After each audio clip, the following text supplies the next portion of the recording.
Think about all the isolation movies you've seen. This one might have it beat. It's a new Netflix, I think, original, or they've bought it for the license anyway. It's called Nowhere, and we're here to talk about it. No spoilers, of course. Let's jump in. Premise of this is really easy, and the synopsis on IMDb gives you spoilers. So I would suggest if you're one of those that likes to see who's in the film, you don't really need to see it because it's mostly Mia, and I think her name is Costello, and she plays this lady like a Castaway character, except it's even more contained than that. If you think 127 hours, the guy that gets his foot stuck in between the rock face and eventually, has to do nasty stuff to escape. This is what you get here, except it's all in the ocean. And you might be thinking, well, how's that going to keep your focus? How's that going to keep you entertaining? In the world where people like to scroll and get bored after 2 minutes on the videos, how's that going to keep your entertainment? And funnily enough, it actually does. And it's not even English, so I would suggest watching in the original language and watching subtitles, because you get those subtle nuances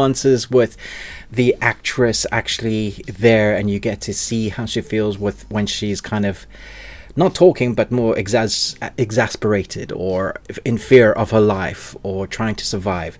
You can totally have dubbing in this, but there's almost no need because there's very little dialogue. When it comes to the filmmaking, it's very claustrophobic. They do this thing where they don't show you the outside of the container for a large majority of the film, which puts you in her perspective, always thinking that she's going to drown, how long she's going to be able to survive. There's water and holes in the container, and obviously she's very pregnant, and at some point in this film, because that's how every writer would write it, she's going to give birth. So then you're going to think, if she's all in the ocean by herself, how is she going to survive? And this is where the movie gets really interesting, because in the cargo container is a number of boxes that are basically useless. Well, that's what it seems like.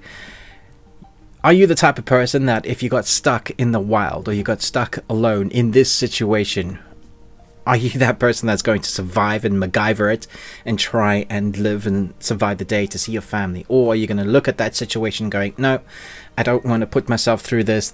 There's no ways anybody's ever going to find me. I'm just going to off myself.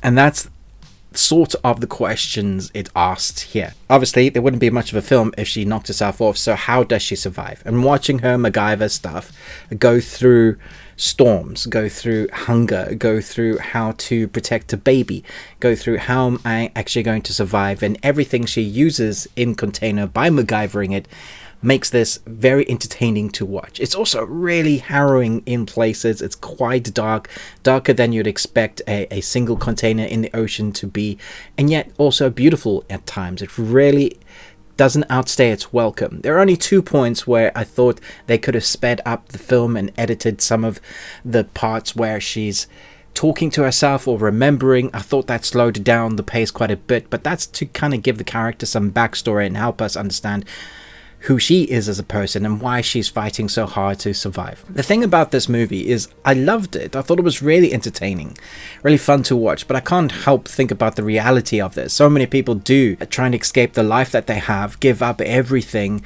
go through harrowing experiences on ships and cargo containers. Some drown, some die.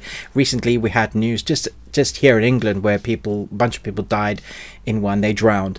Or if you do survive, they catch you and then send you back exactly to the place that you were trying to escape from with less money and almost nothing. So it's a great kind of fantasy look at survival, at the human experience trying to survive all odds.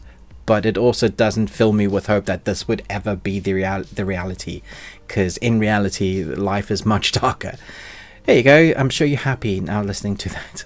However, the film itself I thought was excellent, and I like that there was an outcome that I enjoyed. Not necessarily the perfect happy ending, but there was a satisfying ending, and it's believable for the most part. There is one part in this film where you're actually going to call bullcrap, and I said that to myself while I was watching, but at the same time I really liked that they'd kind of set it up so it's somewhat believable, but also probably would never happen.